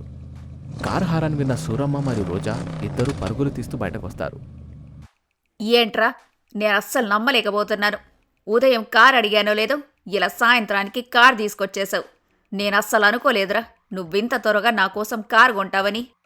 కారు కొనకుండా ఎలా ఉంటానమ్మా? నువ్వు అంత ఆశగా అడిగిన తర్వాత కూడా నేను కాదనకపోతే నేను నీ కొడుకుని ఎలా అవుతాను చెప్పు? ఇంతకీ కారెలా ఉంది? చాలా అద్భుతంగా ఉందిరా. ఏమంటావు రోజా? అవునత్తయ్య, చాలా అంటే చాలా బాగుంది కారు. అలా రోజా మరియు సూరమ్మ ఆ కార్ని చూసి ఎంతో సంతోషపడతారు. వారి సంతోషాన్ని చూసి రఘు కూడా ఎంతో సంతోషిస్తాడు. మరోవైపు మహేష్ మాత్రం కార్ని వదిలించుకున్న సంతోషంలో తెగ సంబరపడిపోతూ ఉంటాడు. ఆ రాత్రి కోమలింటికొస్తుంది. అమ్మా, నీ ఆరోగ్యం ఎలా ఉంది? బాగానే ఉంది కోమలి. వచ్చావా? నీకోసమే ఎదురు చూస్తున్నాను. అమ్మా, ఇవాళ నేను పుస్తకాలను పెన్నులను అమ్మి బాగా డబ్బులు సంపాదించాను. ఆ డబ్బుతోనే నీకు మందులు కూడా తీసుకొచ్చాను. ఈ మందులు కనుక వాడావంటే నీ ఆరోగ్యం ఇంకా మెరుగుపడుతుంది. అంటూ కోమలి తన తల్లికి మందులిస్తుంది. గంగ ఎంతో సంతోషిస్తుంది. మీ బాబాయ్ అలా చేస్తారని నేను అస్సలు అనుకోలేదు. అతని కారణంగానే మనకి దుస్థితి వచ్చింది. మీ నాన్నే కనుక బ్రతికుంటుంటే మనకిలా జరిగేది కాదు. అయ్యో, అలా బాధపడకమ్మా. జరిగిందేదో జరిగిపోయింది. నీ ఆరోగ్యం మెరుగుపడితే అంతే చాలు. అలా కోమలి మరియు గంగ బాధతో తమ జీవితాన్ని గడుపుతూ ఉంటారు. మరోవైపు సూరమ్మ కూడా కార్ని చూసి సంతోషపడిపోతూ ఉంటుంది. నాకు తెలుసురా, నేనంటే నీకు చాలా ఇష్టమని. నేను అలిగేసరికి నువ్వసలు తట్టుకోలేకపోయావు. అందుకే పరిగెత్తుకుంటూ వెళ్ళి నా కోసం ఈ కార్ తీసుకొనొచ్చావు. ఎంతైనా ఈ అమ్మంటే నీకు చాలా ఇష్టంరా. అవునత్తయ్య, మీరు బాధపడుతుంటే ఆయన మాత్రం సంతోషంగా ఎలా ఉండగలరు చెప్పండి? నాకు కూడా ఈయన మీకోసం తప్పకుండా కార్ కొంటారని తెలుసు. కానీ ఇంత త్వరగా కొంటారని మాత్రం నేను అస్సలు అనుకోలేదు. అవును, ఇంత త్వరగా కొంటాడని నేను కూడా అనుకోలేదు. సరే, మీరు వెళ్ళి హాయిగా నిద్రపోండి. ఉదయమే మనం కార్ని గుడికి తీసుకెళ్దాం. అక్కడ కారుకు పూజ చేద్దాం. ఆ తర్వాత ఏదైనా టూర్ ప్లాన్ చేద్దాం. అలా తిరిగొద్దాం. ఈ ప్లాను చాలా బాగుందిరా. సరే గాని వెళ్ళి నిద్రపోండి. రేపు ఉదయమే నిద్రలేచి మనమందరం గుడికి వెళ్ళాలి. అలా సూరమ్మ చెప్పడంతో ఎవరి గదిలోకి వారు వెళ్ళిపోతారు. ఇంటి బయట పార్కు చేయబడి ఉన్న పింకారు ఇలా మాట్లాడుకోవడం మొదలుపెడుతుంది. మళ్ళీ కొత్త మనుషుల వద్దకొచ్చాను. మీరు ఎలాంటివారో నాకు అనవసరం. నేను వెంటనే వీరిని కూడా భయపెట్టి నా కుటుంబం వద్దకు వెళ్ళిపోవాలి. ఇప్పుడే వీరిని భయపెడతాను. అలా ఆ పింకార్ వారిని భయపెట్టాలని డిసైడ్ అవుతుంది. ఇంట్లో సూరమ్మ, రోజా మరియు రఘు హాయిగా నిద్రపోతూ ఉంటారు. ఇంతలో వారికి కార్ హారన్ వినిపిస్తుంది. ఏంటో ఈ సిటీలో ఉండి ఉండి నిద్రపోతున్నప్పుడు కూడా ట్రాఫిక్లోనే ఉంటున్నట్టు కలలొస్తున్నాయి అంటూ సూరమ్మ కళ్ళు తెరిచి చూస్తుంది. ఈ హారన్ సౌండ్ కలలో వస్తుందనుకున్నాను, కానీ నిజంగానే వినిపిస్తుంది. ఈ సమయంలో కారు హారను ఎవరు కొడుతూ ఉండుంటారు? ఏమో, ఒకసారి అలా బయటకు వెళ్ళి చూద్దాం. అలా సూరమ్మ తన గదిలో నుండి బయటకొస్తుంది. కిటికీలో నుండి బయటకు చూస్తుంది. పింకార్ ముందున్న లైట్స్ వెలుగుతూ ఉంటాయి. అరే, ఇదేంటి ఈ లైట్లు ఇలా వెలుగుతున్నాయి? నాకేమీ అర్థం కావటం లేదు. ఒకసారి వెళ్ళి రఘుని లేపాలి. ఇంతలో ఒక్కసారిగా ఆ పింకార్ వెనక్కి ముందుకి కదులుతూ ఉంటుంది. అది చూసి సూరమ్మకి మరింత భయం కలుగుతుంది. వెంటనే సూరమ్మ రఘుని నిద్రలేపుతుంది. ఏంటమ్మా, ఇంత రాత్రి ఎందుకు నన్ను నిద్రలేపుతున్నావు? టూర్కి వెళ్దామన్నది రేపు, నువ్వేమో ఇప్పుడే నన్ను లేపి రెడీ అవ్వమంటున్నావు. ఒరేయ్, నేను నిన్ను టూర్కి వెళ్లేందుకు లేపడం లేదురా. బయట కారు లైట్లు వెలుగుతున్నాయి. అంతేకాదు, ముందుకి వెనక్కి ఊగుతుందా కారు. అదేమైనా బొమ్మకారా అమ్మా? అలా ముందుకి వెనక్కి ఊగుతూ లైట్ లాంచ్ చేయడానికి నువ్వు భ్రమపడి ఉంటావు. అంతేనంటావా? సరేలే, నిద్రపోండి. నేను కూడా వెళ్ళి పడుకుంటానిక. అలా రఘు మరియు రోజా మళ్లీ నిద్రలోకి జారుకుంటారు. సూరమ్మ రఘు గది నుండి బయటకు వస్తుంది. ఒకసారి కారు ఏం చేస్తుందో చూస్తాను. అలా సూరమ్మ కిటికీల నుండి బయటకు చూస్తుంది. ఆమెకసలక్కడ కారు కనిపించదు. అరే, అసలిక్కడ కారే లేదు. ఇప్పటిదాకే ఇక్కడ ఉన్న కారు ఎక్కడికెళ్ళినట్టు? ఒకసారి నా కళ్ళని నేనే నులుముకొని చూస్తాను. అలా పాపం సూరమ్మ తన కళ్ళని తానే నులుపుకొని చూస్తుంది. కాని ఎక్కడా కారు కనిపించదు. ఇంతలో ఒక్కసారిగా కిటికీ ముందుకి కారు వచ్చి నిలబడింది. అది చూసి సూరమ్మ చాలా భయపడి, అమ్మో, ఈ కారేంటి ఎంత హఠాత్తుగా నా కళ్ళ ముందుకొచ్చింది? అసలు డ్రైవర్ లేకుండా ఈ కారు ఎలా కదులుతుంది? వెంటనే రఘుని పిలుచుకొనొస్తాను. అంటూ సూరమ్మ మళ్లీ రఘుని నిద్రలేపుతుంది. ఏంటత్తయ్యా, ఎందుకింత కంగారుగా ఉన్నారు? ఏం జరిగింది? మన ఇంటి బయటున్న కారు అసలు కుదురుగా ఉండట్లేదమ్మా. ముందుకి వెనక్కి ఊగుతూ ఉంది. ఒక్కసారిగా నా కళ్ళ ముందుకొచ్చి వెళ్ళింది తెలుసా? అమ్మా, నువ్వింకా నీ గదిలోకెళ్ళి నిద్రపోలేదా? చెప్పాను కదా, నువ్వేదో భ్రమపడి ఉంటావని. లేదురా, నేను భ్రమపడ్డం లేదు. కావాలంటే నువ్వు కూడా నాతో పాటు వచ్చి ఒకసారి చూడు. అలా సూరమ్మ రఘుని మరియు రోజాని నిద్రలేపి తనతో పాటు బయటకు తీసుకుని వస్తుంది. అలా వారు ముగ్గురూ తలుపు తెరిచి చూస్తారు. కారు ఎక్కడుండాలో అక్కడే బుద్ధిగా ఉంటుంది. ఏంటమ్మా, ఈ కారు మీద లేనిపోని నిందలేశావు. ఇప్పుడు చూడు, కారెక్కడుందో అక్కడే ఉంది. ముందుకి వెనక్కి కదులుతుందన్నావు, ఏది కదలడం లేదే? మీరు కలకన్నట్టున్నారత్తయ్యా. అలా వారు మాట్లాడుతూ ఉండగానే ఒక్కసారిగా హారన్ వినపడుతుంది. అరే, ఈ హారన్ ఎక్కడి నుంచి వినపడుతుంది? అదే గదమ్మా నేను చెబుతున్నాను. అప్పటి నుండి కారు హారను వినిపిస్తూనే ఉంది. అంతేకాదు, లైట్లు కూడా దానంతటవే వెలుగుతున్నాయి.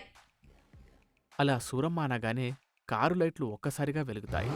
అది చూసి అందరూ ఆశ్చర్యపోతారు. లైట్లు వెలగడంతో పాటు కారు ఒక్కసారిగా స్టార్ట్ అవుతుంది. అరే, ఈ కారు అసలు ఎలా స్టార్ట్ అయింది? అమ్మో, నాకు భయంగా ఉందండి. ఒరేయ్, ఏం జరుగుతుందిరా ఇక్కడ? ఎక్కడి నుండి తెచ్చావురా ఈ కార్ని? అలా వారందరూ ఆశ్చర్యంగా నిలబడి చూస్తూ ఉంటారు. కారు ఒక్కసారిగా స్టార్ట్ అవుతుంది. అలా ఆ పింక్ కారు వారి వైపుకు దూసుకొస్తూ ఉంటుంది. అది చూసిన సూరమ్మ, రోజా మరియు రఘు ఇంటి నుండి బయటకు పరుగుతీస్తారు. కారు కూడా వారి వెంట పడుతుంది. ఏంట్రా ఇది? ఈ కారేంట్రా మన వెంట పడుతుంది? ఆయన డ్రైవర్ లేకుండా ఈ కార్ అసలు ఎలా నడవగలుగుతుంది? ఏమోనమ్మా, నాకు మాత్రం ఏం తెలుసు? ఇప్పుడు మనం ఎలా తప్పించుకోవాలండి? ఒరేయ్, నన్ను ఎత్తుకోరా, నేను పరిగెత్తలేకపోతున్నాను. ఎలా కనిపిస్తున్నానమ్మా నేను నీకు? నిన్నెలా ఎత్తుకోగలను చెప్పు? అరే, అలా అంటావేంట్రా? చిన్నప్పుడు నిన్ను నేనెన్నిసార్లు ఎత్తుకోలేదు. నువ్వొక్కసారి కూడా నన్ను ఎత్తుకోలేకపోతున్నావా? అలా వారు పరిగెడుతూనే ఇలా మాట్లాడుతూ ఉంటారు. పరిగెత్తి పరిగెత్తి అలసిపోయిన వారు ఒక్కసారిగా ఆగిపోతారు. ఇంక పరిగెత్తడం నా వల్ల కాదురా. ఇప్పటికే నాకు ఆయాసం వస్తుంది. నేను చాలా అలసిపోయానురా. అమ్మో అత్తయ్య, ఆ కారు ఎక్కడ ఆగకుండా మన వైపుకే వచ్చేస్తుంది. ఒక పని చేద్దాం, వెంటనే ఈ చెట్టును ఎక్కేద్దాం, అదే మంచి పని. అలా రఘు అనగానే రోజా ఒక్కసారిగా చెట్టెక్కి కూర్చుంటుంది. ఆ తర్వాత రఘు కూడా వెంటనే చెట్టెక్కేస్తాడు. కాని సూరమ్మ చెట్టెక్కలేకపోతుంది. ఒరేయ్, మీరేమో హాయిగా చెట్టెక్కేశారా, నేనేం చెయ్యాలి? నువ్వు కూడా ఎలాగోలా పైకొచ్చేసేయ్. అలా ఎలా రాగలనురా? నాకు మెట్లెక్కడమే కష్టంగా ఉంటుంది. ఇంకా ఈ చెట్టు ఎలా ఎక్కగలని చెప్పు. వామ్మో, అటు చూస్తేనేమో కారుటొచ్చేస్తా ఉంది. నేనేమో ఎక్కలేకపోతున్నాను. అంటూ సూరమ్మ కూడా ఎలాగోలా చెట్టెక్కే ప్రయత్నం చేస్తుంది. మరోవైపు కారు వారి వైపుకి దూసుకొస్తూ ఉంటుంది. ఇంతలో సూరమ్మ చెట్టుకొమ్మపై కూర్చోలేకపోతూ ఉంటుంది. అమ్మో, నేను ఈ చెట్టు కొమ్మపై కూర్చోలేకపోతున్నా. పడిపోయేలా ఉన్నాన్రా, నన్ను పట్టుకోండి. అత్తయ్య, మీరు చెట్టుని తెగ ఊపేస్తున్నారు. అలా ఊపకండి అత్తయ్య, మేం కూడా పడిపోయేలా ఉన్నాం. అలా సూరమ్మ భయంతో చెట్టుని తెగ ఒప్పేస్తూ ఉంటుంది. సూరమ్మ ఒక్కసారిగా చెట్టుపై నుండి కిందకి పడిపోతుంది. సూరమ్మతో పాటు రఘు మరియు రోజా కూడా నేలపై పడిపోతారు. నాయనో, నా నడుము ఇరిగిపోయిందిరా బాబోయ్. అబ్బా, నా చెయ్యి విరిగింది. ఏంటమ్మా అలా ఊపావు? నీ కారణంగా మేం కూడా నేలపై పడిపోయాం. అరే, నేనేమైనా కావాలని చేస్తానా? అమ్మో, ఇంతకీ ఈ కారు ఎక్కడికెళ్ళింది? అలా అంటూ ఉండగానే కారు వారి వైపుకి దూసుకొని వస్తూ ఉంటుంది. బాబోయ్, ఆ కారు మన వైపే వస్తుందండి. అయితే లేవండి, పారిపోదాం. రోజా మరియు రఘు ఇద్దరూ ఒక్కసారిగా లేచి పరుగులు తీస్తారు. కాని చెట్టుపై నుండి పడిన సూరమ్మ లేవలేకపోతుంది. అయ్యో, ఎక్కడికి వెళ్ళిపోతున్నారా? నన్ను కాస్త లేపండ్రా బాబు. వామ్మో, ఆ కారు వచ్చేస్తుంది. ఎవరైనా ఆగి నన్ను లేపండ్రా. ఈ మోకాళ్ల నొప్పులతో లేవలేకపోతున్నాను. రఘు మళ్ళీ వెనక్కి వచ్చి సూరమ్మని పైకి లేపుతాడు. అలా ముగ్గురు మళ్ళీ పరుగులు తీస్తారు. కారు వారిని మళ్ళీ తరుముతూ ఉంటుంది. ఇక లాభం లేదురా బాబు. ఇలా నేను అస్సలు పరుగులు పెట్టలేనిక. ఆ కారు ఎందుకు ఇలా చేస్తుందో అడిగేస్తానాగు. ఎలా అడుగుతారత్తయ్య? అడిగితే మాత్రం చెప్పడానికి అదేమైనా మనిషా? మనిషి కాకపోతే ఎందుకు ఇలా మన వెంట పడుతుంది? పగబట్టినట్టుంది. సూరమ్మ ఎక్కడికి కదలకుండా దారికి అడ్డంగా నిలబడుతుంది. కారు ఒక్కసారిగా వచ్చి ఆమె ముందు ఆగుతుంది. పింకారు సూరమ్మని గమనిస్తుంది. వెంటనే పింకారుకి ఒక విషయం గుర్తుకొస్తుంది. ఈవిడే కదా ఆ రోజు దొంగల బారి నుండి కోమలిని కాపాడింది? అంటే నేను ఈ కుటుంబం దగ్గరికి వచ్చానా? వీరు నా కూతుర్ని ఆ రోజు దొంగల నుండి కాపాడారు. నేను వీరిని అస్సలు ఇబ్బంది పెట్టకూడదు. ఏంటిది? ఎందుకిలా మమ్మల్ని తరుముకుంటున్నావు? అసలు నువ్వు కారువేనా? నాకు తెలిసి నువ్వు కేవలం కారు మాత్రమే కాదు, నీలో ఎవరో ఉన్నారు. ఇంతకీ ఎవరు నువ్వు? సూరమ్మ పింకారు ముందు నిలబడి తెగ మాట్లాడేస్తూ ఉంటుంది. రఘు మరియు రోజా మాత్రం ఒక చెట్టు వెనక నిలబడి ఇదంతా గమనిస్తూ ఉంటారు. చూసారా, అత్తయ్య కార్తో ఏదో సొంత కోడలతో మాట్లాడినట్టు మాట్లాడేస్తున్నారు. మమ్మల్ని ఎందుకు ఇలా ఇబ్బంది పెడుతున్నావు? ఇంతకీ మేమేం తప్పు చేశాం? మేము ఏదైనా తప్పు చేసుంటే మాకు స్ట్రైట్గా చెప్పు, లేదంటే ఇలా ప్రవర్తించడం మానేసి. అలా సూరమ్మ గట్టిగా మాట్లాడగానే కారు ఒక్కసారిగా ఆగిపోతుంది. రోజా మరియు రఘు కూడా చెట్టుచాటు నుండి బయటకొస్తారు.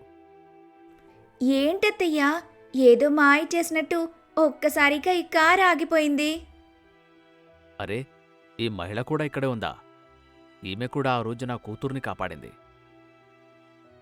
భలే అమ్మా, నువ్వు ఇన్ని రోజులు మనుషుల్ని భయపెడుతున్నావనుకున్నా, కార్లను కూడా భయపెట్టే రేంజ్కు వెళ్ళిపోయానమాట. ఏదేమైనా నువ్వు చాలా గ్రేట్ అమ్మా.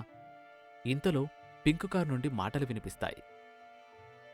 నన్ను క్షమించండి, నేను మీతో ఇలా ప్రవర్తించకుండా ఉండాల్సింది.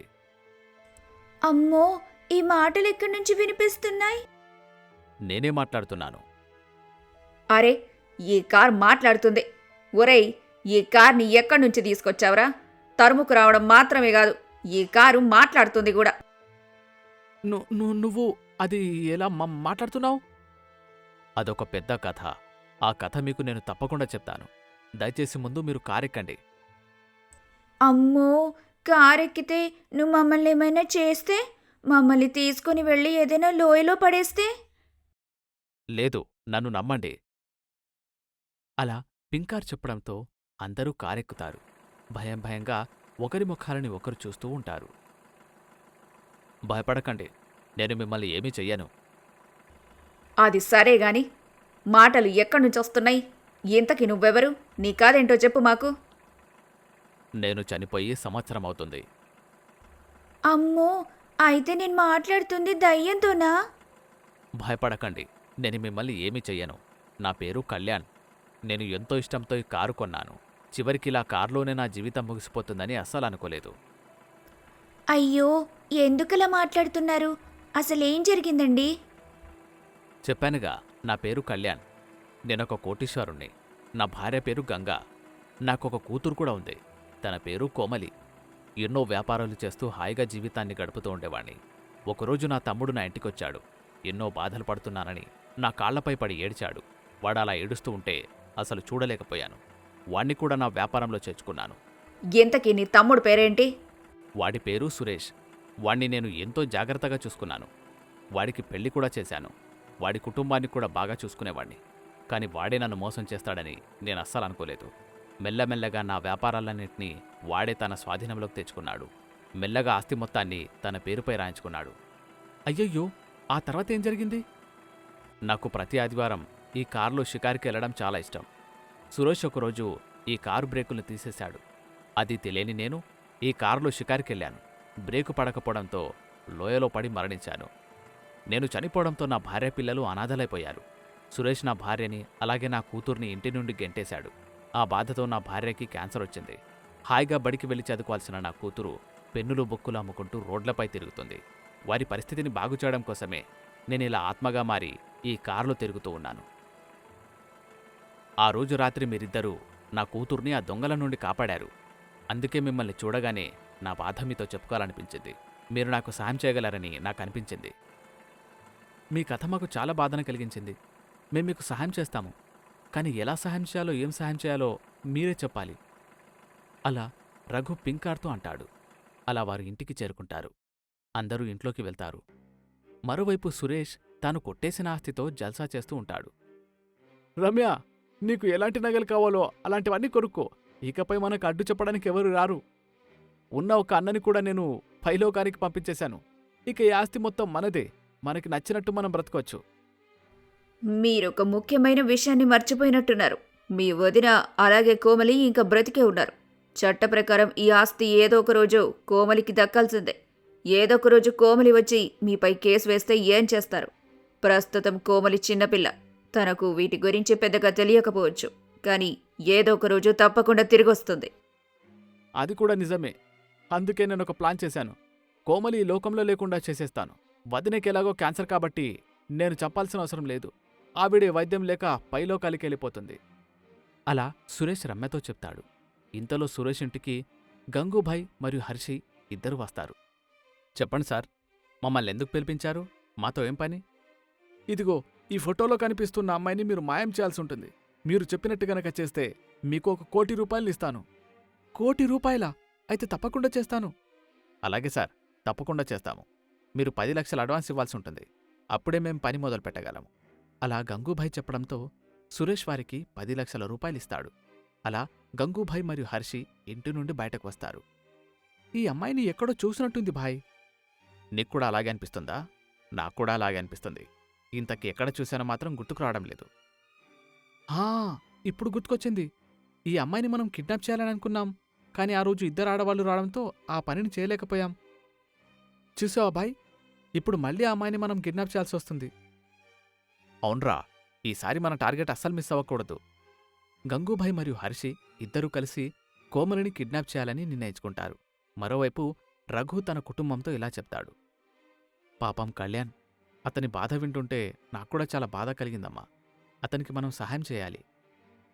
అవును, తప్పకుండా సహాయం చేయాలి. ఆ సురేష్ గాడికి బాగా బుద్ధి చెప్పాలి. కానీ ఎలా అండి? ఏం చేస్తే వాడికి బుద్ధొస్తుంది? వాడు కాజేసిన ఆస్తిని మనం తిరిగి రాబట్టాలి. పదండి, మనం వెళ్ళి కళ్యాణ్తో మాట్లాడదాం. అలా రోజా, సూరమ్మ మరియు రఘు ముగ్గురు కారు వద్దకు వెళ్లి కూర్చుంటారు. ఏంటి ఇలా వచ్చారు? మీరే కదా రాత్రి సహాయం చేయమని అడిగారు. ఇప్పుడు చెప్పండి, ఏం సహాయం చేయమంటారు? ఎలా చేయమంటారు? నాకు సహాయం చేసేందుకు ముందుకొచ్చినందుకు మీకు చాలా ధన్యవాదాలు. నేను ఆత్మగా మారిన మొదటి రోజు సురేష్ని భయపెట్టడానికి అతని వద్దకు వెళ్ళాను. కాని అతను ఇంటికి రక్ష కట్టించాడు. అందుకే నేను ఇంట్లోకి వెళ్ళలేకపోయాను. అందుకే ఇలా కారులో ప్రవేశించాను. నేను కనీసం అతని దగ్గర కూడా వెళ్ళలేకపోతున్నాను. అతని చేతిక్కూడా ఏదో కంకణముంది. మీరు ఇంటికున్న రక్షని అలాగే అతని చేతికున్న కంకణాన్ని తొలగించండి. అతన్ని నా కళ్ల ముందుకు తీసుకుని రండి. అప్పుడు వాడికి నేను బుద్ధి చెప్తాను. అలా కళ్యాణ్ రఘు కుటుంబంతో చెప్తాడు. రఘు పాపం ఎంతో బాధపడతాడు. రఘు కుటుంబం కళ్యాణ్కి సహాయపడాలని నిర్ణయించుకుంటారు. విన్నారుగా కళ్యాణ్ చెప్పింది? మనం ఎలా అయినా కళ్యాణ్కి సహాయపడాలి. ఆ సురేష్కి బుద్ధి చెప్పాలి. అతను కళ్యాణ్ దగ్గర నుండి ఆస్తిని అక్రమంగా కాజేశాడు. కళ్యాణ్ కుటుంబాన్ని రోడ్డుపాలు చేశాడు. అతనసలు ఊరికే వదలకూడదు. నిజమేనండి, అతనికి బుద్ధి చెప్పి తీరాలి. కానీ ఎలా? మనం అతని వద్దకు ఎలా వెళ్ళగలం? అదే గదా అతన్ని ఎలారా చేరుకోవడం? ఒక పని చేద్దాం. మనం ముందు అతని ఇంటికెళ్దాం. వాడి పరిస్థితిని బాగా గమనించి ఆ తర్వాత ఏం చేయాలో చూద్దాం. ఐడియా బాగుందండి, కానీ నాకెందుకో భయంగా ఉంది. ఎంతైనా వాడు మనిషిని చంపే క్రూరుడు కదా.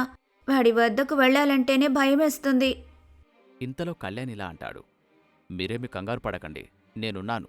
నేను మిమ్మల్ని కాపాడుకుంటాను. వాడి చేతికి ఒక రక్ష ఉంది. ఆ రక్షని కనుక మీరు తీస్తే అంతే చాలు. ఆ తర్వాత వాడి పని నేను చూస్తాను. సరే కళ్యాణ్ గారు, గుర్తుపెట్టుకోండి, మమ్మల్ని మీరే కాపాడాలి. సరే పదండిక, అందరం ఇదే కార్లో వాడి దగ్గరికెళ్దాం. సూరమ్మ, రోజా మరియు రఘు ఆ కారెక్కుతారు. అలా వారందరూ ఆ కారులో సురేష్ ఇంటికి వెళ్తారు. సురేష్ ఇంటికి కొంత దూరంలో వారి కారు ఆపుతారు. అదేంటి ఇక్కడే కారు ఆపావు? ఇంకాస్త దూరం వెళ్ళాలి గదా. అయ్యో అమ్మా, మనం వాడిని సీక్రెట్గా గమనించడానికి వచ్చాం. అలాంటప్పుడు సీక్రెట్గా దూరం నుంచి గమనించాలి. అంతేకాని కార్ తీసుకెళ్లి నేరుగా వాడి ఇంటి ముందు పార్క్ చేయగలమా? అది కూడా నిజమేలే. ఈ కారు భలేగా ఉంది. కూర్చుంటే అస్సలు దిగాలనిపించట్లేదు. అలా సూరమ్మ, రఘు మరియు రోజా కారు దిగి దూరంగా సురేష్ని గమనిస్తూ ఉంటారు. వాడే నా తమ్ముడు. వాడి కారణంగానే ఈరోజు నాకు ఈ పరిస్థితి పట్టింది. నా కుటుంబం రోడ్డు పాలైంది. వాణ్ణి చూస్తూ ఉంటే నాకు చాలా కోపం వస్తుంది. ఈ కోపాన్నంతా ఇలాగే దాచిపెట్టు. వాడి చేత ఎలాగైనా ఆ రక్షని నేను దేస్తాను. ఆ తర్వాత నువ్వు నీ ప్రతాపమేంటో వాడి మీద చూపించు. అలా సూరమ్మ కళ్యాణ్తో చెప్తుంది. వాడి చేత రక్ష తీయించాలంటే మనమెప్పుడు వాడి చుట్టే ఉండాలి. అందుకే నాకొక ఐడియా వచ్చింది. ఏంటండి ఆ ఐడియా? మనమిద్దరం వాడింట్లో పనివాళ్లలాగా చేరుదాం. అప్పుడు మనం ఎల్లప్పుడూ వాడి చుట్టే ఉండవచ్చు. ఆ తర్వాత మెల్లగా వాడి చేత ఆ రక్ష కూడా తీయించొచ్చు. ఏంటి, వాడి ఇంట్లో పని మనిషిగా చేరమంటారా? అలా ఎప్పటికీ జరగదు. అయినా నన్ను మా ఇంట్లో ఎంతో గారాబంగా పెంచారు. ఎంతో కట్నమిచ్చి మీ ఇంటికి పంపారు. ఇప్పుడేమో మీరు నన్ను తీసుకెళ్ళి ఆ సురేష్ ఇంట్లో పని మనిషిగా పని చేయమనంటున్నారు. అరే, ఇదంతా నాటకమే. నిజంగా వారింట్లో నిన్ను పనిదాన్లాగా చేరి జీతం సంపాదించమని అడగటం లేదు. ఊరికే నాటకమాడాలి. అంతే. వాడి నమ్మకాన్ని గెలుచుకోవాలి. ఆ తర్వాత వాడి చేత ఆ రక్ష తీయించాలి. అంతా బాగానే ఉంది, కానీ వాడి ఇంట్లో పని మనిషిలా చేరమంటే మాత్రం నేను అస్సలు ఒప్పుకోనండి. ఈ ఒక్క పని చెయ్యమ్మా రోజా. ఇంకెప్పుడు నిన్ను ఇంట్లో కూడా పని చేయనివ్వను. ఈ పని ఒక్కటి పూర్తయితే నిన్ను ఇంట్లో మహారాణిలా చూసుకుంటానులే. ఎప్పుడు మహారాణి అవ్వడానికి ఇప్పటినుంచి పరాయి వాళ్ళింట్లో పని మనిషిగా పని చేయాలా అత్తయ్య? చూడమ్మా రోజా, నేనెప్పుడు ఎవరిని ఏమీ అడగలేదు. నిన్ను నా చెల్లెల్లా భావించి అడుగుతున్నాను. దయచేసి ఒక్క పని చేసి పెట్టమ్మా.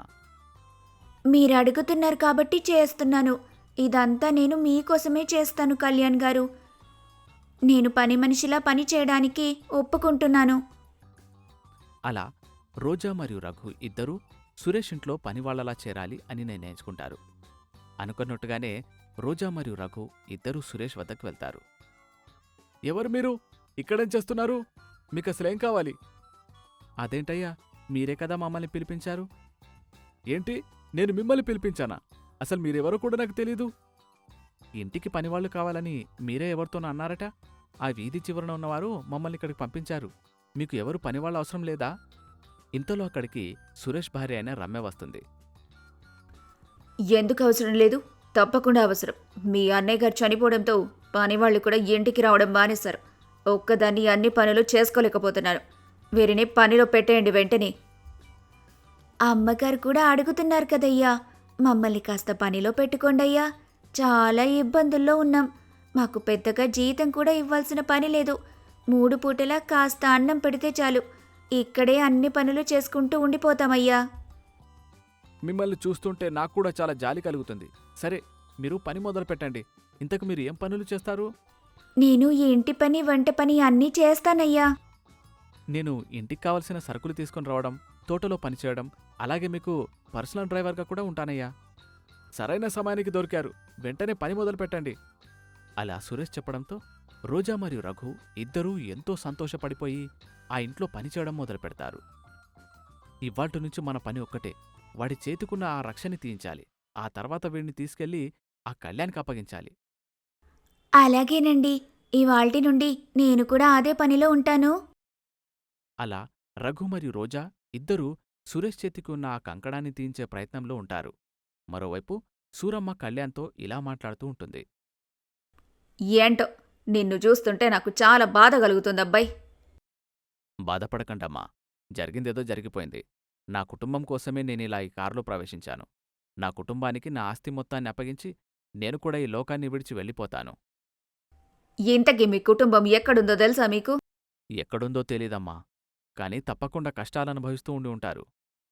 అలా కళ్యాణ్ తన కుటుంబాన్ని తలుచుకుంటాడు. మరోవైపు గంగకి ఆరోగ్యం బాగా మెరుగుపడుతూ ఉంటుంది. కోమలి, నీ కారణంగా నా ఆరోగ్యం కూడా బాగా కుదుట పడుతుందమ్మా. నువ్వు నన్ను చాలా బాగా చూసుకుంటున్నావు. చిన్నపిల్లవైనా సరే అన్ని పనులు స్వయంగా చేస్తున్నావు. సరే కానీ వంట ఏం వండమంటావమ్మా? నీ ఇష్టం తల్లి, ఏదైనా చెయ్యి. అయ్యో, ఇంట్లో కూరగాయలు లేవు. నేను బయటకు వెళ్ళి కూరగాయలు అలాగే బియ్యం కొనుక్కొని వస్తాను. అప్పటిదాకా నువ్వు కూడా ఇంట్లోనే ఉండమ్మా. అలా కోమలి కూరగాయలు కొనడం కోసం ఇంటి నుండి బయటకొస్తుంది. అదే సమయంలో గంగూభాయ్ మరియు హర్షి కోమలి కోసం వెతుకుతూ ఉంటారు. సురేష్ గారు చెప్పిన ఈ పనిని మనం ముగించి ఇక్కడ్నుంచి విదేశాలకు వెళ్ళిపోవాలి.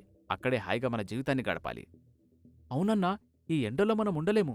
హాయిగా మనం ఏ బ్యాంకాకో గోవాకో వెళ్ళిపోదాం. అలా గంగూభాయ్ మరియు హర్షి మాట్లాడుకుంటూ ఉంటారు. అప్పుడు వారికి కోమలి కనిపిస్తుంది. అదిగో అన్నా, ఆ అమ్మాయి మనకు పెద్దగా పని పెట్టకుండా తనే మన ముందుకొచ్చింది. మనం అస్సలు ఆలస్యం చేయకూడదు. అవును పద, ఇప్పుడే అమ్మాయిని కిడ్నాప్ చేద్దాం. అలా హర్షి మరియు గంగూభాయ్ ఇద్దరూ కోమలి వద్దకు వెళ్తారు. కోమలిని కిడ్నాప్ చేసి అక్కడ్నుంచి తీసుకుని వెళ్ళిపోతారు. మరోవైపు రోజా రమ్యతో ఇలా అంటుంది. అమ్మో అమ్మో, నేనిక్కడ ఉండను.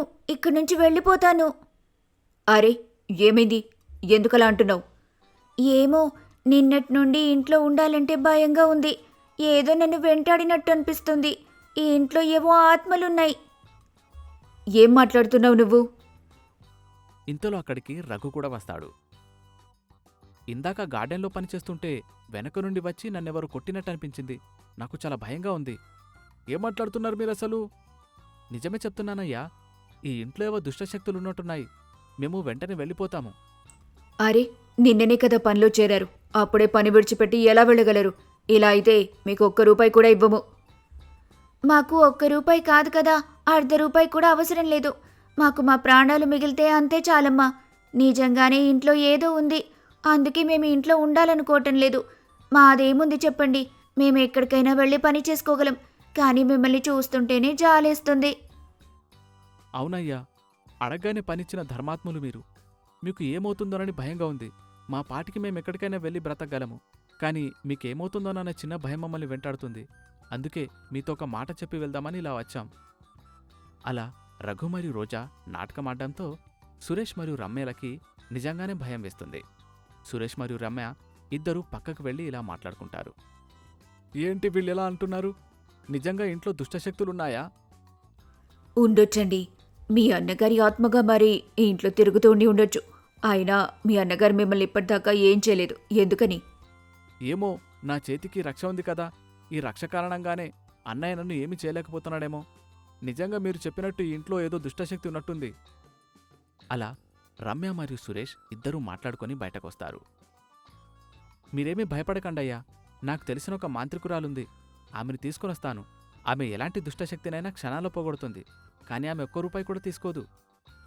ఈ రోజుల్లో కూడా ఇలాంటి వాళ్ళు ఉన్నారా? ₹1 కూడా తీసుకోకుండా సమస్యలను తీరుస్తారా? అవునమ్మా, మీరు కంగారు పడకండి. మేమిప్పుడే వెళ్ళి ఆ మాంత్రికురాల్ని తీసుకొని వస్తాము. అలా రోజా మరియు రఘు ఇద్దరూ తమ ఇంటికి వెళ్తారు. ఏంట్రా ఇలా వచ్చారు? అనుకున్న పని అయిందా లేదా? అయ్యేలాగే ఉందత్తయ్యా. కాకపోతే మీరు మాకు కాస్త సహాయం చేయాల్సి ఉంటుంది. సహాయమా? నన్ను కూడా పని మనిషిలా చేరమంటారా మీతో పాటు? మేముండగా మీరు పని చేయాల్సిన అవసరం ఏముందత్తయ్యా? అమ్మా, నువ్వు సాహసవీరుడు సాగర్ కన్య సినిమాలో ఉన్న మాంత్రికురాలిలా తయారవ్వాలి. అవునత్తయ్యా, మీరు మాంత్రికురాల్లా మారి ఆ భార్యాభర్తలిద్దరినీ భయపెట్టాలి. అలాగే వారి చేతికున్న కంకణాన్ని వాళ్లతోనే తీయించాలి. అలా రోజా మరియు రఘు సూరమ్మతో చెప్తారు. సూరమ్మ మాంత్రికురాలిలాగా తయారవుతుంది. అలా రోజా మరియు రఘు ఇద్దరూ సూరమ్మని సురేష్ ఇంటికి తీసుకుని వెళ్తారు. ఇదిగోనయ్యా, ఈవిడే నేను చెప్పిన గొప్ప మాంత్రికురాలు. ఉంది. ఈ ఇంట్లో ఏదో ఉంది. భయపడకండి, బాధపడకండి. నేను ఈ ఇంటి నుండి దుష్టశక్తిని ఎలాగైనా బయటికి గెంటేస్తాను. ఆ పని చేయండి, మీకు ఈ జన్మంతో రుణపడి ఉంటాం. అలా సురేష్ సూరమ్మతో చెప్తాడు.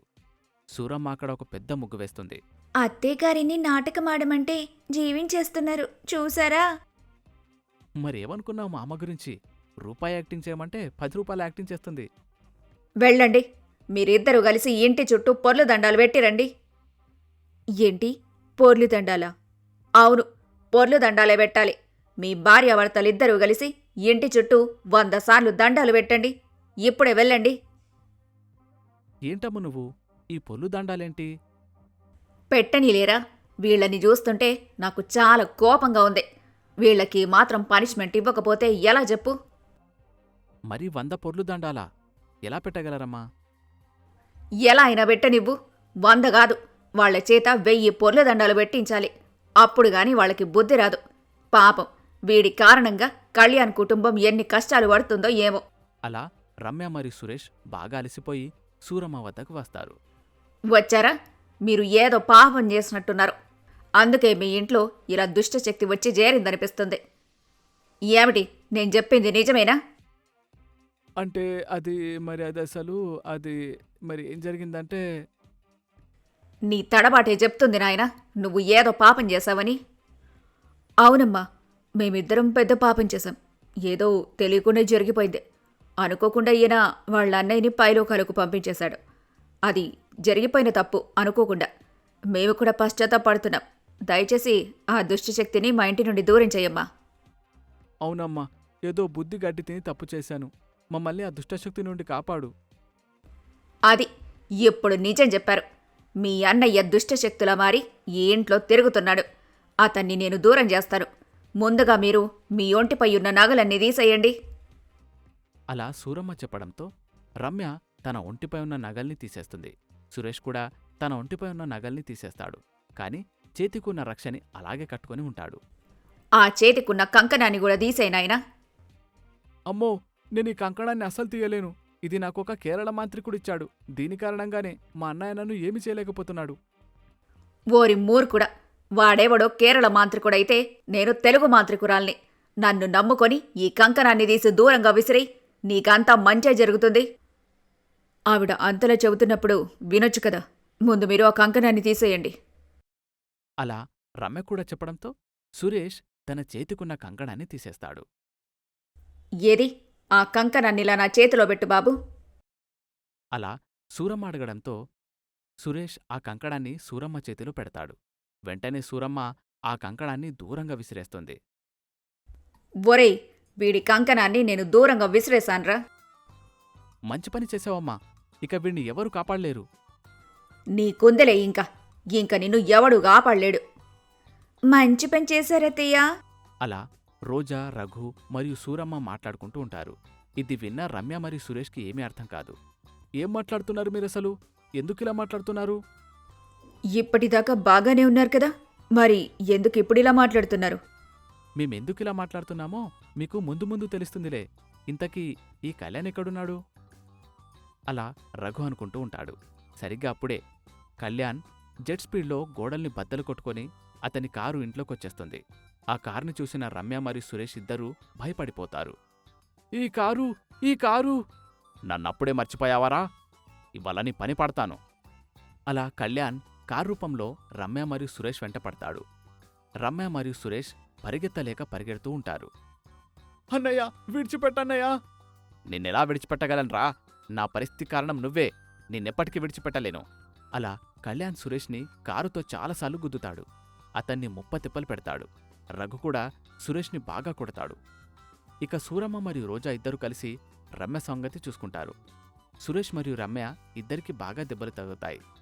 అన్నయ్య, నన్ను చంపొద్దన్నయ్య, నన్ను చంపొద్దు. నేను నీలాగా క్రూరుణ్ణి కాను. నాకు ఇప్పటికీ విలువలున్నాయి. నువ్వేం చేశావో, నన్నెలా చంపావో నీ నోటితోనే చెప్పు. రఘు, వీడు చెప్పే విషయాలన్నింటినీ నువ్వు రికార్డ్ చేయి. అలా కళ్యాణ్ చెప్పడంతో సురేష్ అతను చేసిన తప్పులన్నీ చెప్తాడు. రఘు వాటన్నింటినీ ఒక వీడియో తీస్తాడు. ఇంతలో రోజా పోలీసులకు కాల్ చేస్తుంది. రఘు పోలీసులకు ఆ వీడియో చూపిస్తాడు. విన్నారు కదా సార్, వీడు ఇండస్ట్రియలిస్ట్ అయిన కళ్యాణ్ గారిని చంపాడు. వెంటనే వీడిని అరెస్ట్ చేయండి. పోలీసులు ప్రూఫ్ చూసిన తర్వాత సురేష్ని అరెస్ట్ చేస్తారు. సురేష్ భార్య అయిన రమ్యను కూడా అరెస్ట్ చేస్తారు. చెప్పడమే మర్చిపోయాను. మొన్న ఈ సురేష్ గూండాలతో మాట్లాడుతుంటే విన్నాను. కోమలిని కిడ్నాప్ చేయించారు. ఇప్పుడు కోమలి ఆపదలో ఉంది. ఏంటి? నా కూతురు ఆపదలో ఉందా? నేను వెంటనే తనని కాపాడాలి. ఇంతకీ కోమలెక్కడుంది?